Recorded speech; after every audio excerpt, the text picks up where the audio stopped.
tem uma outra coisa da teoria geral da administração, é que todo custo tem que ser linear e toda receita exponencial. E aí o cara vai lá e me coloca um parceiro de negócio e ganha exponencialmente com ele. Mano, não entendeu? Porque todo custo de uma empresa tem que ser linear. Toda vez que você tem um custo que é exponencial à receita, você vai falir em algum momento, vai ficar sem oxigênio. Porque basta descasar um pouquinho ali. É produtividade, né, cara?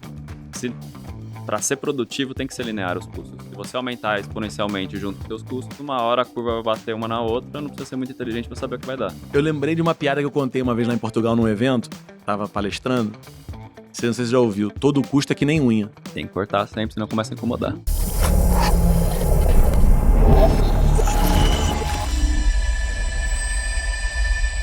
Bem-vindos a mais um ConturbiCast, seu podcast sobre marketing, empreendedorismo e liderança. E hoje eu trouxe o empreendedor André Cruz, da Digital Manager Guru. Seja bem-vindo, André. Maravilha, obrigado pelo convite. Douglas, assim, é muito bacana poder vir aí pra cá, compartilhar um pouco da nossa história, um pouco daquilo que a gente, enfim, que a gente pensa e que a gente vê do futuro dar pra frente. Agora me conta como você começou a empreender, André. A gente aterrissar e começar o nosso podcast. Cara, eu já tive algumas experiências de empreendimento, de empreendedorismo. Eu tive uma consultoria de e-commerce. Eu tenho agora a Guru. Michelle, minha esposa, já teve um negócio de chocolate para festa infantil.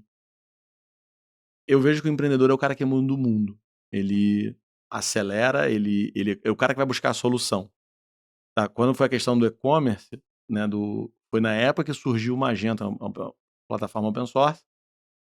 E eu era o diretor de tecnologia de um marketing de rede de loja virtual. Não sei se você lembra. Né? Vergonhoso, mas eu vou falar. Da Omni Brasil. Lá em 2004, 2005, mais ou menos. O que tinha de produtos pra gente se situar? Não, era uma loja virtual. Tu comprava uma loja virtual e aí ele foi o primeiro cara a criar o conceito de marketplace. Ah, entendi. Aí foi quando surgiu o Magento e aí eu comecei a fazer projetos de loja virtual no Brasil com o Magento. A gente foi a primeira empresa a tropicalizar o Magento pro Brasil. Rodava com a Baruspag, que na época era o maior gateway de pagamento, né? O maior e melhor gateway de pagamento do Brasil. Ali eu conheci o pessoal de pagamento. Então, pra mim, o empreendedor é o cara que muda o mundo. Né? Eu tava num evento com o Alfredo Soares na segunda-feira, do G4, Sei. E ele tava falando sobre isso. Ele continua na Vetex ou saiu? Acho que ele tá só no conselho, só alguma coisa conselho, assim. Mas que ele tava lá um tempo, né? Da loja integrada ele, não era? Não, da X-Tech. E aí, cara, quando o Elon Musk fala sobre colonizar Marte, eu não sei se importa se vai acontecer ou não. O importa é tudo que será construído, desenvolvido com essa pretensão. Eu tava ontem no Asas, na sala de reunião deles tem uma frase dizendo que foguete não dá ré. Tem que atualizar. Tem que atualizar. E pra mim esse é o poder do empreendedor. Entendeu? Que é olhar pro mundo ao redor dele e falar, cara, isso aqui dá pra ser feito melhor. De forma mais eficiente. Pra mim é um empreendedor. Tem muito empreendedor que olha, putz, existe... É aquela história, enquanto um chora, os outros vendem lenço. Tem a galera também que olha e fala, pô, tem uma liquidez aqui, eu vou me apropriar dela. Né? Também tem isso. Mas, no todo, se a gente for pensar, essas plataformas quando surgiram, né, ou esses modelos de negócio, cara, foi por conta do... Era muito difícil.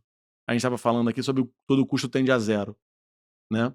Então, era muito difícil... Você fazer uma loja virtual. Você fazer uma loja virtual, você montar a infraestrutura, você ter a parte de segurança de pagamento, a internet não era como é hoje. Aí você entrega a solução pronta pro cara e cobra um premium. Aí você fala pro cara assim, olha só, pra você não ter que fazer isso tudo, e aí ter a questão da escala, ter não sei o quê, porque você pode vender muito, pô, me paga um pedacinho aqui. Vira seu sócio. E aí, não, mas naquela fazia sentido, porque, cara, o custo operacional era muito maior do que esse percentual. E aí ele diluiu o risco, a plataforma diluiu o risco na galera toda, porque aí então ela socializava o custo que ela tinha e tinha lucro em cima disso. Só que com o custo da tecnologia que caiu, né, ou cai, cara, a gente tava até brincando sobre a questão do chinês lá que derrubou a Nvidia. DeepSeek, cara, em uma semana... Não, em um dia. Um dia ele tirou $1 trilhão do mercado. Então um dia mudou o mundo. Acho que assim, o tão especulativo que é o mercado também, cara... Não, tá todo mundo alavancado. Tá todo mundo alavancado. Tá. Foi. Foi a queda pra todo mundo que tava alavancada. Mas vamos pensar sobre isso. Então assim, mas caiu o custo da tecnologia. Então se todo o custo tende a zero, hoje esse percentual que o cara paga para a plataforma, ele é muito mais caro se ele fizer a solução dele. Se ele for dono. Tem um termo que a gente chama na administração, que é o TCO, Total Cost of Ownership. Custo total de propriedade de uma tecnologia. Você ser dono daquilo. Entendeu? Então, antigamente, você ser dono daquilo era muito caro. Hoje, você ser dono de determinadas coisas não é mais tão caro. Hoje, o maior problema é vocês não são uma empresa de tecnologia. Mas imagina se você resolve, então, montar sua plataforma de venda para vender alguma coisa. Você vai ter que montar um time de desenvolvimento. Faz parte do teu core business? Não. Então aí você vai ter que aprender uma nova habilidade que vai tornar o custo total de propriedade muito mais alto de novo. Então Aí você terceiriza. Aí na hora que você terceiriza, cria Só um que problema que é teu lucro vai embora porque o cara vai te esfaquear. Porque ele Exato. perdeu a noção da realidade do tipo, cara, não dá mais pra eu ficar operando com essas margens. Só que se ele não operar com essas margens, o negócio dele não fecha a conta no final do mês, né? Completamente ineficiente, mas é verdade. Eu vou falar pra você que nosso principal concorrente tem 1.900 funcionários. Eu tenho 70. E ele não é essas N vezes maior do que eu em volume, em transacional e etc. O cara inflou tanto a infraestrutura dele ali pra justificar o investimento. Exatamente, e o as custo rodadas de dele. investimento que ele recebeu e etc. Mas só que acontece, não é porque tem uma frase, eu sou amigo de um rapaz, senhor quase, brincadeira, chamado Eduardo Pontes. Eduardo Pontes é um dos fundadores da Stone. Amigo. E ele fala o seguinte, toda empresa que cresce emburrece. E a gente foi fazer a Casa de Verão, que é um evento que a gente faz, né, em Portugal e no Brasil com os colaboradores, já que a gente é 100% remoto, e me veio esse insight.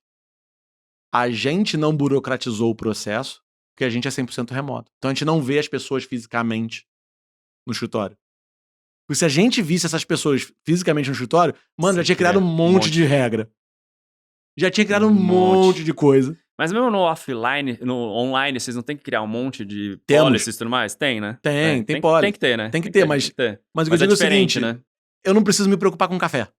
Eu não preciso me preocupar com um lanchinho da tarde. O tal do overhead é mais barato. Exato, eu não preciso me preocupar com determinadas coisas. Me preocupo com outras. Por exemplo, a gente tem psicólogo à disposição da pessoal. Porque tá em casa sozinho não é pra todo mundo. Então a gente tem psicólogo à disposição, cara. Quem quiser vai lá, pô, trata. Entendeu? A gente tem uma política de 0 hora extra. Então ninguém fica fora. Porque não é porque tá no home office que vai trabalhar 80 horas. Entendeu? Então, tem outras coisas que a gente tem que fazer pra aquilo ali funcionar direito. Entendeu? Então, a Casa de Verão, que é o nosso evento de reunir a galera fisicamente, né? Durante o final de semana. E o pessoal tá espalhado pelo mundo Brasil todo. E Portugal. Brasil e Portugal. Brasil e Portugal. 40-60. 60% no Brasil, 40% no Portugal.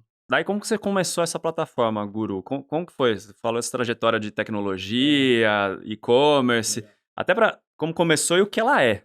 Bom, a Guru é uma plataforma de venda online para, na sua maioria, serviços. Tá? Então, a gente não tá olhando para e-commerce. Porque e-commerce é um oceano vermelho. Tem 800 mil soluções lá dentro, fazendo trabalhos excelentes, trabalhos horríveis, mas tem. É uma gama, virou commodity. Quando você fala para serviço, eu tô falando de infoprodutor, que não foi o nosso principal carro-chefe quando a gente começou. A gente tem clientes de produto físico que usam estratégias de páginas de vendas para posicionar seus produtos no mercado. Entendeu? Então, ele sabe que o carrinho de compras é para consumidor quente. O que é consumidor quente? É o cara que já conhece a marca, já é fiel à marca, já compra da marca. E o cara tá preparado para passar pela jornada do carrinho de compra. E o frio e morno é o cara que está sendo impactado e está comprando por impulso. Vou dar um exemplo. Antes de eu sair de Portugal, né, eu vim aqui gravar com vocês essa semana, eu vinha vendo um anúncio de um suplemento. Vinha um anúncio de suplemento. E eu comprei o suplemento. Foi impactado. Mas se eles tivessem me colocado numa jornada de checkout de carrinho de compras, eu não teria comprado. Eu não ia criar uma conta, não ia fazer não sei o que, não fazer não sei o que lá. Não ia.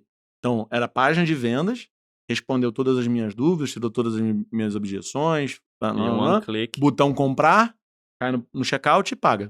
Então, a gente tem cliente de produto físico nesse sentido. E o checkout é o de vocês. Exato, o checkout é o nosso. Ok? É onde facilita esse atrito que tem. Exato. Do login. Aí depois a gente fala do checkout pra frente. Sim. Aí depois a gente tem a parte de assinatura. Então, a gente tem muito cliente que é SaaS, ou que vende serviço de assinatura, tem faculdade. A gente tem cliente que é tipo uma Netflix, que aí usa para fazer a assinatura de todos os clientes. A gente tem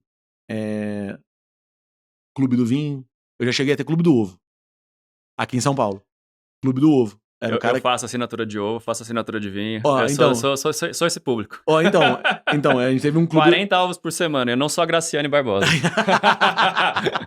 Mas cara, é muito prático, né, meu? Porque Então- ele tira um atrito de você ter uma Clube do Ovo. recorrência. Vamos pegar o Clube do Ovo. Ah. O negócio dele é fazer a logística do ovo. O ovo chegar pra ele, ele distribui pros assinantes. Ele não tem que se preocupar em fazer o plano de assinatura, falar com o processador de pagamento, criar o portal do assinante, troca de plano, upgrade, downgrade, pausa, cancela. Ele não tem que fazer toda essa logística, então a gente entrega tudo isso pronto pra ele. A mesma coisa quando a gente pega uma outra plataforma SaaS, que a gente tem, por exemplo, o DevZap, ou o Bot Conversa, são concorrentes. Os dois são clientes, não. Os dois são clientes. Cara, o negócio deles é fazer a recuperação de vendas, é fazer a conexão com o WhatsApp. O negócio deles é isso. Por mais que eles tenham um braço de tecnologia, parar o time dele de tecnologia para desenvolver essa burocracia de emissão de nota, de conexão com não faz sentido, RP, conexão com e-mail marketing, Perdão, aumenta o TCO. aumenta o TCO. Porque tá tirando o foco do time dele, que era pra criar o produto, pra fazer coisa que não gera dinheiro. Cara, e essa é uma grande armadilha pro empreendedor, né? Porque às vezes ele acha que ter aquilo dali faz sentido pra ele naquele momento. Às vezes não tá no time de ter aquilo. O Frank Kern, lá dos Estados Unidos, que é um grande cara de marketing digital, ele fala que o empreendedor é um bicho meio esquisito. E quando tá tudo bem, ele vai lá e cria um negócio completamente novo só pra poder arrumar trabalho. É uma inquietude ser empreendedor, Exato, cara. Que exato. É só quem empreende sabe. Exato, é.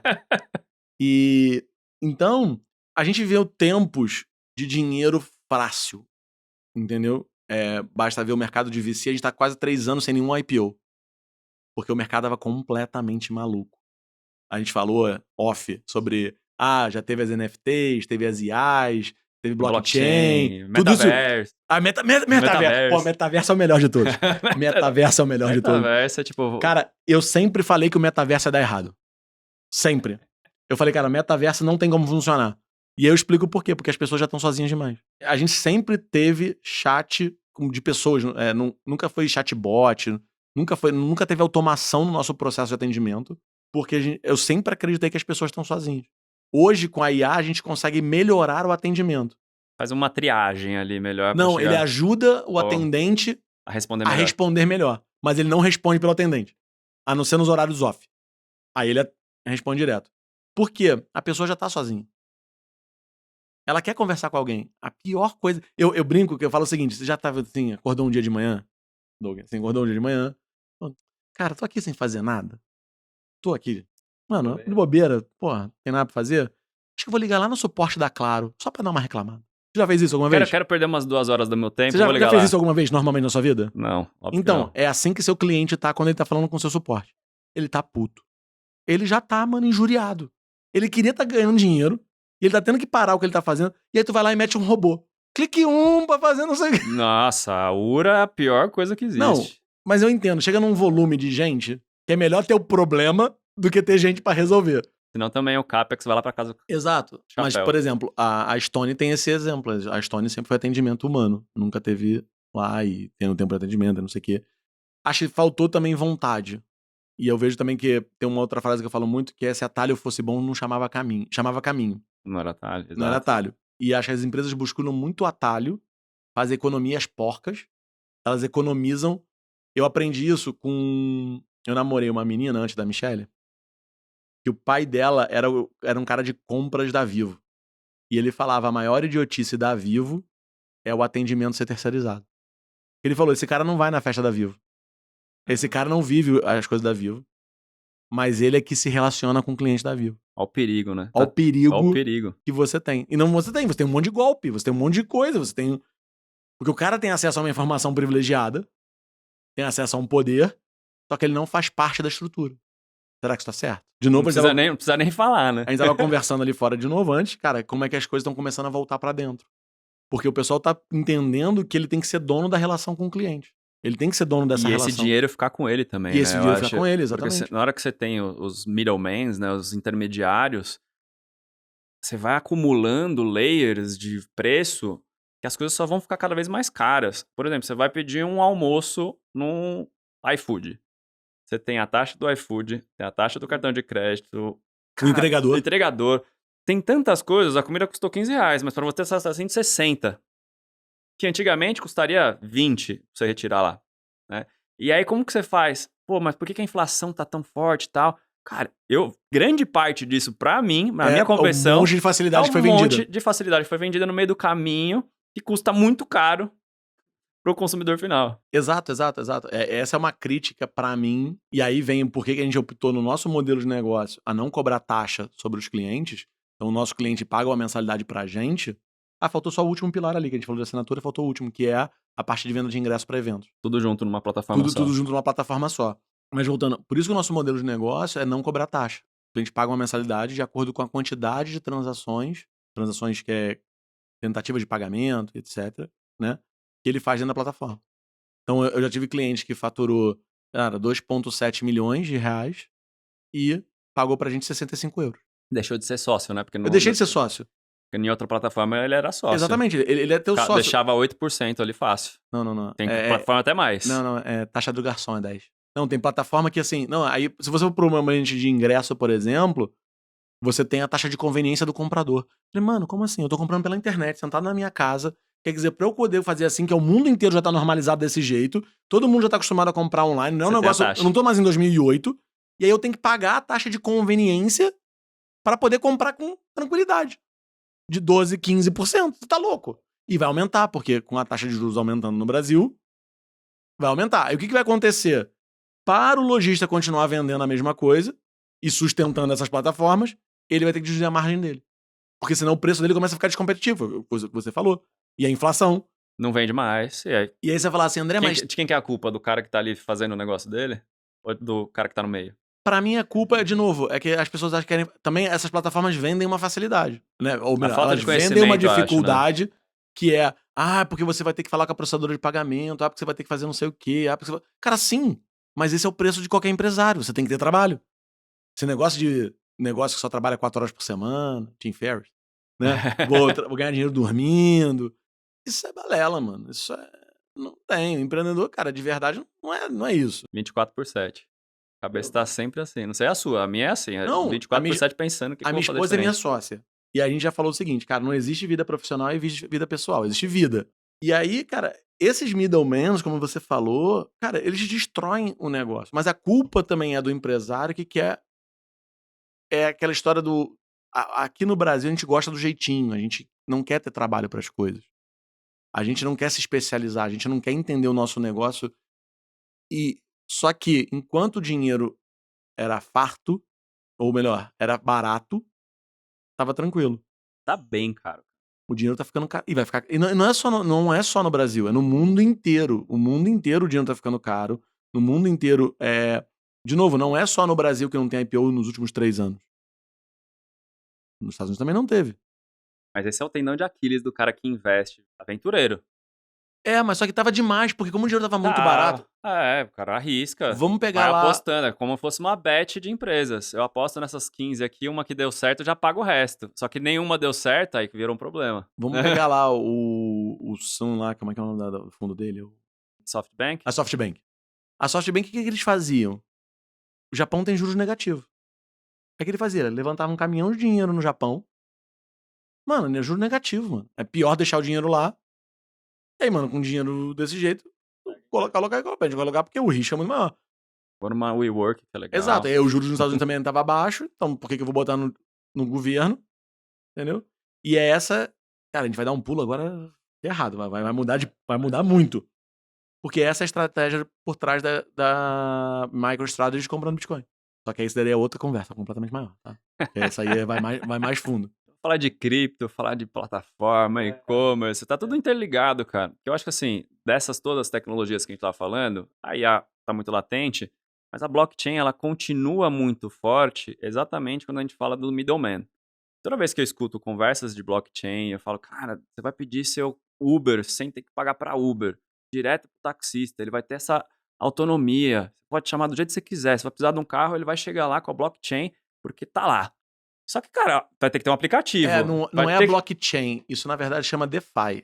são as decentralized. Decentralized Na verdade, não é finance. nem DeFi, porque isso é Decentralized Finance. São as empresas descentralizadas, onde tudo é controlado através de algoritmos. E a gente já tem isso, já sabe que é possível. Eu esqueci o termo agora. São aplicações que elas funcionam 100% baseadas em algoritmos sem intervenção humana. Então elas vão tomar decisão, elas vão coordenar as coisas, Sem precisar de entendeu? um Sem intermediário. precisar do intermediário, e vão usar ambientes peer-to-peers para se manter funcionando. Então vão ser antiderrubadas.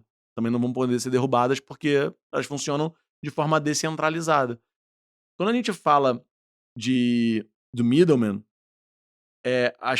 o dinheiro, o mercado financeiro, principalmente hoje, está passando por um processo grande de transformação. Grande. Por quê?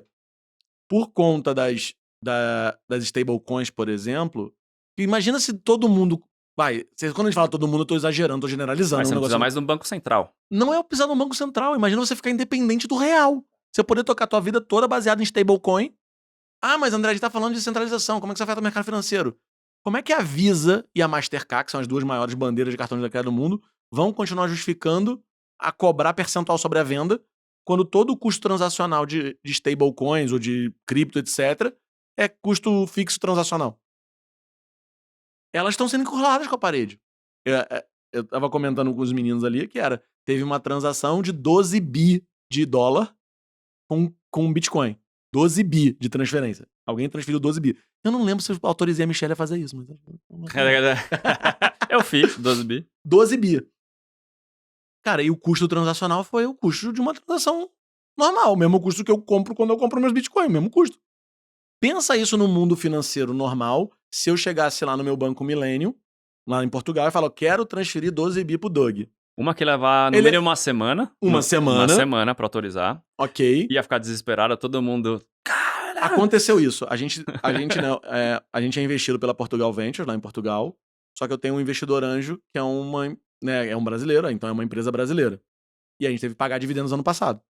E pra ele receber o dinheiro aqui no Brasil? Mano, o banco foi lá, perguntou, pediu pra mandar o contrato social, provar que ele era sócio, de onde tá vindo o dinheiro, blá, blá, blá. 15 dias. Então, o mundo tá mudando muito rápido, né? Essa questão da blockchain, fala de tokenização, às vezes as pessoas talvez não entendam muito bem. Mas imagina você não precisar mais de cartório. Cara, isso é um middleman. Errado. Porque para assinar um documento idiota, tu tem que ir num burocrata pra ele autenticar. Ok, Doug, você é você mesmo. E paga muito bem. uma Eu digo, bala. eu digo que você é Eu sou você o mesmo. único, eu sou o único Eu que sou tem o único que posso... certificado. Se você apresentar seu documento lá, você não pode falar isso, mas eu posso dizer que você é... Mas quem garante que você é você? Que você não tá sendo falsificado. E a blockchain garante essas coisas. Então, o mundo tá mudando muito rápido. Imagina se você pega as empresas autogerenciáveis, tá? Descentralizadas, junta com o IA para aprender e aprender os algoritmos e transformar melhores as decisões, etc, etc, com Decentralized Finance, onde elas podem comprar e vender São autônomas. autônomas para comprar, vender e etc. Mas, ao mesmo tempo, acho que o modelo de negócio do país China, de colocar o governo junto de sócio de tudo e fazer a coisa acontecer, cara, é um baita de um case o que eles fizeram, do que era a China 10 anos atrás e onde eles chegaram. É bizarro, sim. Nesse ponto, sim. Não há dúvida. Muito disso, eles contaram com a ajuda. A ajuda mora na Europa. Então, a China contou muito com líderes idiotas mundo afora, que, para preservar o bem-estar social do seu povo, né, da social-democracia, deu de presente um mercado gigantesco para eles. Mas a China não cumpre os acordos de propriedade intelectual. E aí o que acontece com o mundo? Não, aí o que acontece com o mundo? Manda a produção toda pra China. Esperava o quê, né? Não, o carro elétrico deles. É o que mais tem nos portos lá da Europa lá é carro elétrico que não vende. Mas eu fiquei impressionado. Eu fui pra Europa em outubro e Holanda. Tinha muito carro elétrico. Tem. Muito carro elétrico. Eu tenho carro elétrico, eu gosto muito. Eu tenho acho que é um dos caminhos. Ainda a infraestrutura ainda tem muito a trabalhar. Na Europa você tem uma infraestrutura absurda. Vai em qualquer lugar você consegue. Aqui em São Paulo tem um pouco, mas ainda tem que aprimorar. Mas essas tecnologias que os caras trazem, assim, né, você sempre tem que... Você só esqueceu de uma coisa, quando você falou que tem muito carro elétrico na Europa. Porque foi obrigado. Outro papo que a gente tava falando lá fora, que era, você não precisa ter um bom produto, basta que o governo obrigue e você compre. Então, quando você cria um negócio dizendo, nós vamos acabar com os carros a combustão até 2030, você criou vários problemas. Um deles é que você desincentivou totalmente a indústria do petróleo. Só que você não tem uma outra fonte. Basta ver o Texas. Teve aquela nevasca histórica no Texas, que as usinas solares não deram conta, as winds estavam tudo congelado, e quem sustentou o Texas foram as usinas nucleares. Eu acho que das energias é a que vai mais propagar. É a única que tem escala que a gente precisa pra IA alimentar. toda. Vamos voltar pra IA. Pra IA toda que a gente precisa, a energia nuclear é a única que sustenta. Não tem outra alternativa.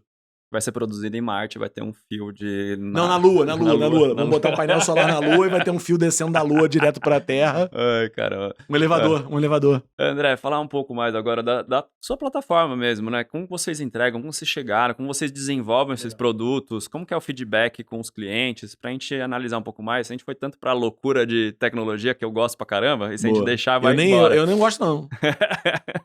Mas falar da Guru, como vocês fazem esses feedbacks, assim, de lançar produto, receber, como que funciona pra vocês? Todo o nosso desenvolvimento foi baseado em dores reais. Eu fui top afiliado em algumas plataformas, eu vivi aquela jornada e tinha uma dor. Cara, como é que eu conecto as coisas e como é que eu faço a emissão de nota, como é que eu falo com a minha ferramenta de e-mail marketing, como é que eu valido se eu estou recebendo as comissões corretas. O Guru nasceu assim em 2017, né? E aí a gente montou o sistema de rastreamento e análise de conversão de vendas. Então a gente tem uma ferramenta hoje que vai lá no Facebook, no Google, no Taboola, Outbrain, busca os custos de campanha, tudo que você está gastando de campanha, cruza com as vendas e dá um ROI em tempo real. Baseado em venda. Muito bom. Baseado em venda. Não é baseado em ativação de pixel, porque dá em duplicação. Não, baseado em venda. Tá? Nem vamos discutir aqui se o modelo de atribuição, o modelo de last click é melhor, mas vamos passar. Então a gente foi construindo essa cadeia vamos falar assim, de features que ajuda o cara que quer vender online. Né? Nesses setores de, produto digital, produto físico, assinatura e hoje venda de ingressos. Então a gente começou ali. Quando chegou 2018, os clientes começaram a falar, cara, André, você não quer fazer checkout, não? Porque eu não quero mais pagar a taxa para as plataformas, mano. O middleman tá ficando pesado. Não quero, tô vendo minha lucratividade... Os 10% virando 12, virando 20. Não é, o pessoal, o 10% é sobre o valor de face. Tem os juros do parcelamento, tem, pagar percentual sobre Pix e boleto, esperar 30 dias para receber, problema de fluxo de caixa. Cara, é um monte de problema que só quem sai em vantagem... Tava comentando que eu fui num parceiro de negócio ontem, que ele faz evento como etiqueteira. Só que a etiqueteira só dá o dinheiro para ele X dias depois do evento. E ele fez a conta, ele falou, cara, eu tenho mais de R$1 milhão parado lá. E meu evento é só em outubro. Então tu tá pagando... Imagina quantos clientes essa etiqueteira tem, quanto dinheiro ela tem parado na conta e quanto ela tá ganhando com o dinheiro dos outros, sem ser banco. E nem banco ela é. Só pensem. E aí, faz checkout. A gente começou a fazer o checkout. Em 2019 a gente foi investido pela Portugal Ventures, né? Lá em Portugal. A gente investiu, cara, durante todos os anos ali, cara, no produto, em criar o produto cada vez mais robusto, ter ser sólido para processar. E aí a gente fecha o ano passado, né? Fazendo um fast forward aí, que ano passado os nossos clientes movimentaram só aqui no Brasil R$3 bilhões. A gente tem cliente que chega a fazer em lançamentos mais de 3 mil vendas por minuto. Então, esse ano a gente vai para 5 bilhões, né? Na minha conta. Na conta de Deus eu vou deixar na mão dele, que é o milagre dele, porque isso é o que eu enxergo. Ele sempre me entrega mais. Esses 1 bilhões aí, se fosse em qualquer outra plataforma, deixaria a gente fez a conta. 10%. A gente fez a conta dos 3 bi do ano passado, 75 milhões foi mais ou menos o que a gente economizou por baixo, assim, tipo, conta de padaria, papel de pão, assim. 75 milhões a gente deixou no mercado na mão do vendedor para gerar a economia. É muita coisa, não é assim... É muita coisa. É muita coisa. É muita coisa. E o que... Não é que eu vou falar que é uma coisa que me entristece, eu acho que cada um colhe o resultado que quer, mas é que o que eu vejo tem muito cara que tem contato com a gente, entende o jogo, mas volta falando assim, não, mas eu prefiro porque ele me dá plaquinha, ele me dá palco, ele me leva para viajar. E eu falo, gente, qual é a parte do que eu prefiro a minha parte em dinheiro você não... É que tem gente que vive de glamour, né? Eu chamo de ego marketing. Exato. A gente participou do RD Summit ano passado, e vai fazer esse ano de novo. E no ano passado a nossa ativação foi muito simples. Né? Enquanto tava todo mundo lá com... do nosso lado tinha uma máquina de pelúcia, no outro lado tinha um muro de escalada, eu vou até nele daqui a pouco, é cliente nosso. Tinha um muro de escalada, tinha não sei o quê, um monte de ativação doida. A gente botou um palhaço com uma plaquinha de premiação, dizendo, eu faturei 1 milhão, mas só fiquei com 750 mil. Cara, ativou pra caramba. E ativou o público que a gente queria. Já que vamos falar um pouco de marketing. Porque a gente viu umas ativações muito doidas em evento. Seu público final é uma cara do marketing, né? Que vai aplicar e fazer o e-commerce rodar, ou não. A gente é muito focado em SMB. Né? SMB. PME, traduzindo. Mas, cara, a gente tem... Ano passado, 3 dos nossos clientes faturaram mais de 200 milhões, mais de 100 milhões por ano. Então, não sei o que é PMG mais. Eu acho que já passou. Então, acho a gente tem... acima de 100 já é grande. Então, a gente tem ali uma galera bem diferenciada. Mas por quê? Por causa do nosso posicionamento em questão de como a gente vende o produto e o que é o verdadeiro benefício, que é você é dono do seu negócio. Você monta lá no Guru, cara, quero processar meu pagamento no Asas, ou quero processar meu pagamento na Pagar.me, Mercado Pago, Yugo, enfim. Ele já tem lá, só pluga. Quero emitir a nota no Conta Azul, quero emitir a nota na Omi, quero emitir a nota no Bling. Ele vai montando, como se fosse um Lego. Eu uso Active Campaign, então quero segmentar meus compradores lá no Active Campaign, no HubSpot. Você linka tudo. A gente orquestra, eu gosto do nome agora, o nome tá na moda, já que é NFT, a gente falou, eu tô orquestrando a informação, não dá um nome chique, eu posso cobrar mais caro, né? Vou fazer orquestração das informações de venda do meu cliente. E aí, ele não precisa ter uma equipe de desenvolvimento, não precisa aumentar o TCO dele, o total custo de ownership, o custo total de propriedade, porque ele paga SaaS pra gente. Ele paga flat. Tem uma outra coisa da teoria geral da administração, que todo custo tem que ser linear e toda receita é exponencial. E aí o cara vai lá e me coloca um parceiro de negócio e ganha exponencialmente com ele. Mano, você é tonto. Mas entendeu? Por que é? Porque todo custo de uma empresa tem que ser linear. Toda vez que você tem um custo que é exponencial à receita, você vai falir em algum momento, vai ficar sem oxigênio. Porque basta descasar um pouquinho ali. É produtividade, né, cara? Para ser produtivo tem que ser linear os custos. Se você aumentar exponencialmente junto com seus custos, uma hora a curva vai bater uma na outra, não precisa ser muito inteligente para saber o que vai dar. Eu lembrei de uma piada que eu contei uma vez lá em Portugal num evento, tava palestrando. Não sei se você já ouviu. Todo custo é que nem unha. Tem que cortar sempre, senão começa a incomodar. Mas é sobre isso, cara. Todo custo é que nem unha. E você comentou, né, no backstage a questão dos shoppings que estão tirando os plataformas os chips de pedágio, que viraram chip para facilitar o estacionamento, e estão botando os próprios. Virou uma fintech também, né? Você paga gasolina, paga... Tudo, não, exatamente. Eu não sei, esse ano, que você tá morando fora, você não paga IPVA aqui, né? Ou paga? Não Mas tem nada no Brasil. esse ano eu vi um fator assim, cara. Eu recebi notificação de umas 6 plataformas diferentes pra eu pagar meu IPVA parcelado nela. Caralho. Falei, cara, olha como o negócio tá mudando e tá todo mundo tentando pegar uma fatia de qualquer coisa parcelada, cara. Tá todo mundo querendo virar banco. É o meio mais óbvio. Ao invés de você diferenciar o seu negócio, você tenta aumentar a receita. A gente tem uma plataforma que a gente é integrada, que é uma plataforma de RP, que montou um marketplace. E aí, a gente é integrada com ele há bastante tempo. Ele montou lá a versão nova, a gente atualizou, botou no marketplace, tá tudo bonitinho.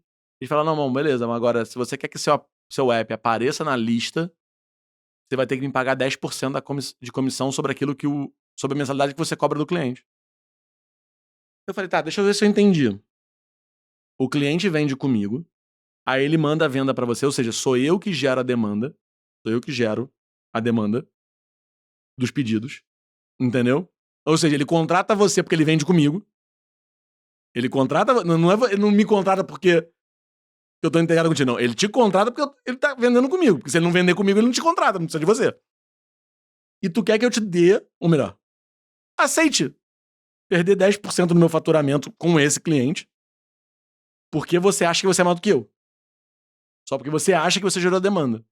Quando eu tenho 40 caras diferentes. Não vou pagar. Então tá bom, então teu aplicativo não vai aparecer na loja. Eu falei, tá bom. Aí eu fiquei perguntando, cara, eu tenho 150 integrações. Se 30 delas resolverem virar marketplace e usar esse mesmo modelo de negócio, acabou meu negócio. Mas em vez do cara trabalhar comigo, cara, pô, André, já que você gera demanda, teus clientes vendem mais, e aí ele consome mais a minha aqui, eu cobro mais mensalidade, pô, vamos ver se a gente acha mais clientes iguais, vamos trabalhar em conjunto, porque aí você ganha a tua mensalidade, eu ganho a minha e fica todo mundo feliz.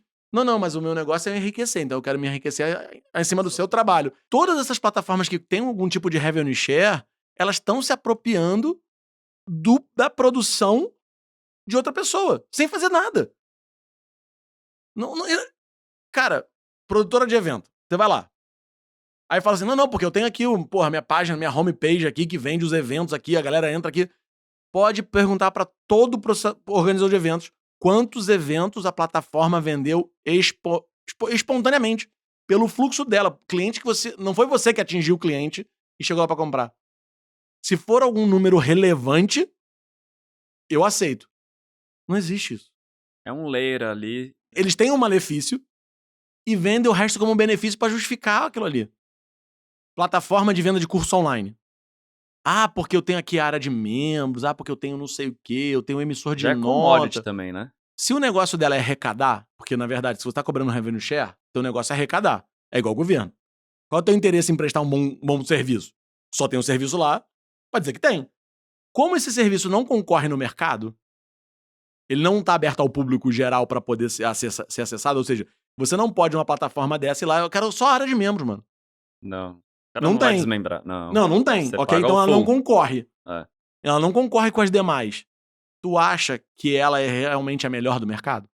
Ela não concorre, ela só tá lá só pra fazer número, se ela só tá lá pra cumprir tabela pra justificar a taxa que o cara cobra, não tem porque o serviço é bom. Tenta ter atendimento com essas plataformas. Lembra aquela piadinha, sabe a história do tubarão no aquário? No Japão, eles pescavam perto da costa. Era um peixe sempre muito fresco. Só que aí o peixe foi acabando. Aí eles foram tendo que ir cada vez mais pra dentro do mar. Chegou um momento que os peixes já não chegavam mais tão frescos. Vinham no aquário, mas não vinham tão frescos. Tava muito longe. Estavam dentro do navio, dentro do aquário do navio, mas como a viagem era muito longa, mas também não tinha nada. E aí o que eles fizeram? Se eles botassem pequenos tubarões dentro do aquário, aqueles tubarões iam querer comer. Então eles mantinham os peixes vivos lá dentro. Pra sobreviver. E aí o peixe chegava fresquinho na costa. Essas plataformas não têm tubarãozinho. Deixa eu te contar. Se você é meu cliente e você tá insatisfeito com o meu serviço, você cancela. Então, ou eu sou bom todo mês, ou eu sou bom todo dia, ou esquece. Não tem garantia. É o meu tubarãozinho. Essa plataforma fica sentada lá. Doug, vai lá, faz o teu lançamento aí, Doug. Vai lá que eu tô esperando meu 10% aí, mano. Porque eu preciso ali... Pô, vamos negociar uma taxa aqui. Vamos fazer um contratinho aqui de 2 anos. Mas o contrato é o seguinte. Você não pode sair. Se você sair, você tem que me pagar o que você devia. Se você não performar, você vai me pagar o que devia. E outra coisa, eu posso mudar a taxa desse contrato aqui, porque sabe como é que é a economia? Vocês estão entendendo o que tá acontecendo? Sem dar nomes, você já imagina. Entendeu? Você é produtor de infoproduto? Qualquer um, cara. Até plataforma de e-commerce que cobra revenue share, mano. É bizarro, entendeu? Mas, de novo, em um momento da nossa jornada, da nossa história, isso foi necessário. Porque era o modelo, vamos falar assim, mais coerente por conta da dificuldade tecnológica. Hoje que virou mais commodity, essas coisas, mais fácil você plugar. Todo custo tende a zero. Quanto custaria para um foguete dar ré há 80 anos atrás? Por isso que o foguete não deu ré há 80 anos atrás. Mas quantas iterações a SpaceX teve que fazer para ser viável o ponto dele dar ré naquele sentido?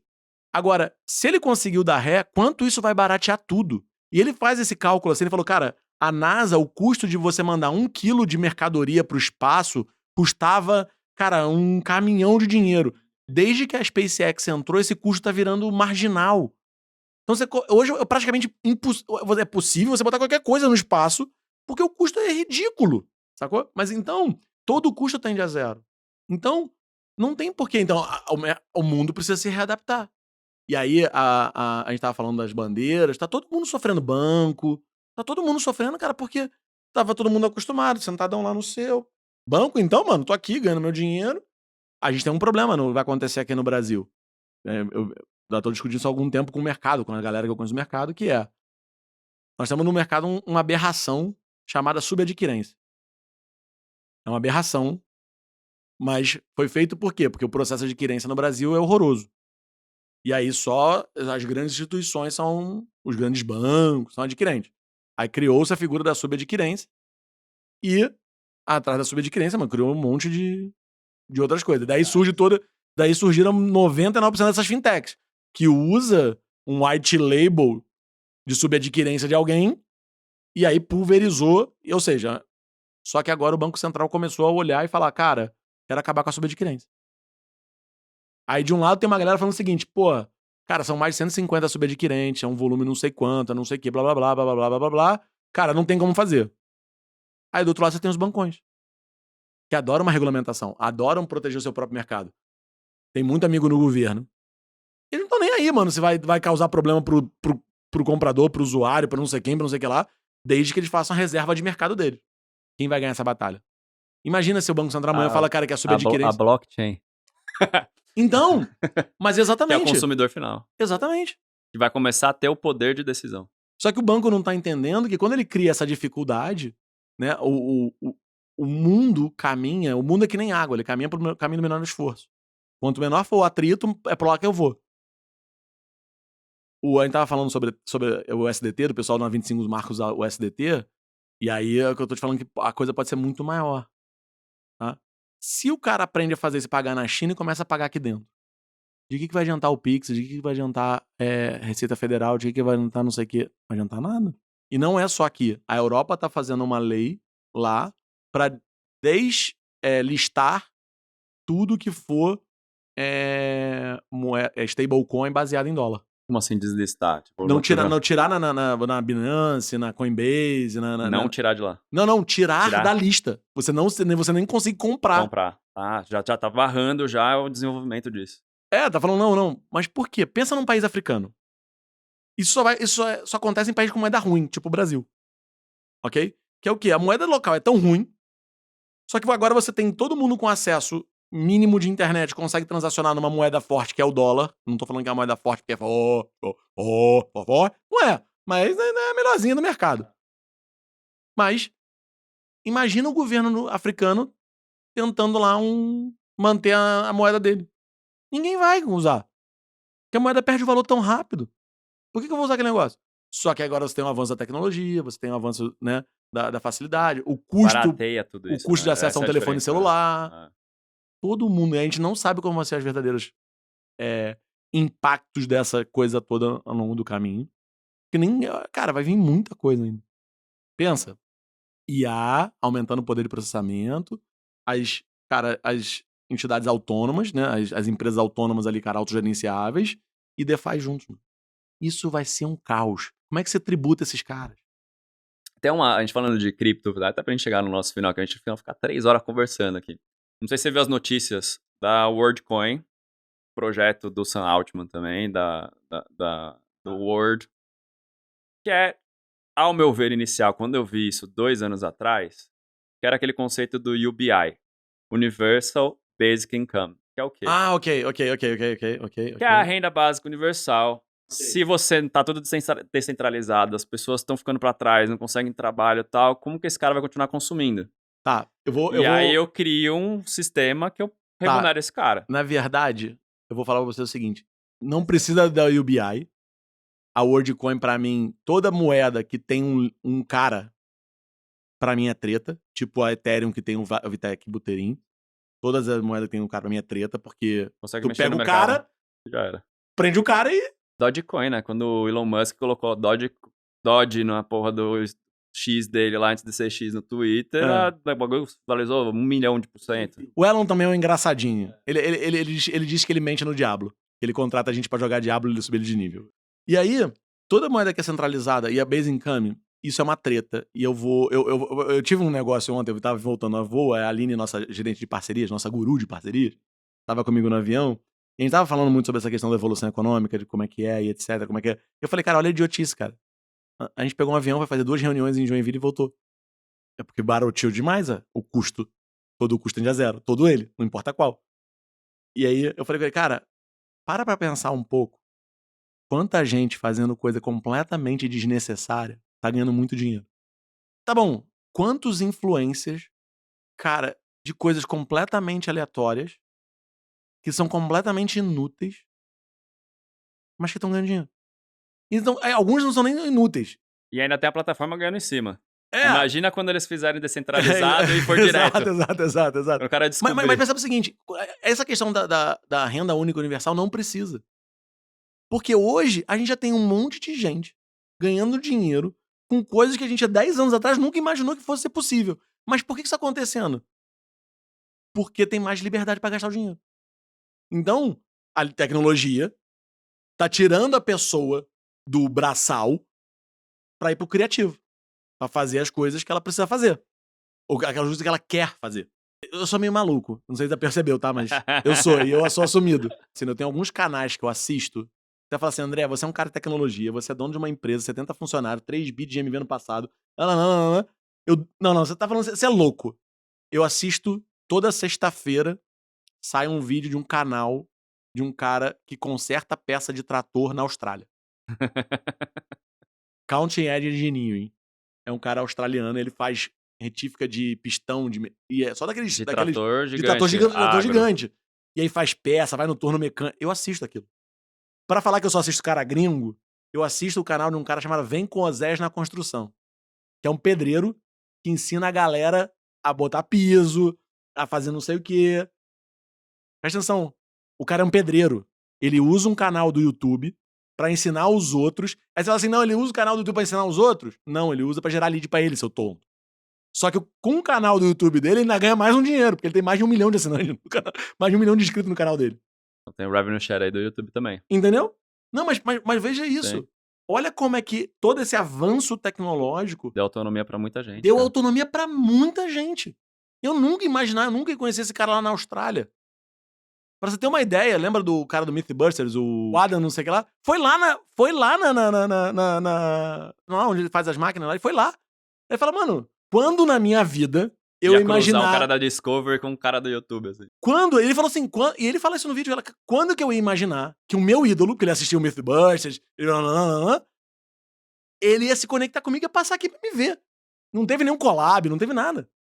Olha que louco, olha como é que as distâncias se encurtaram.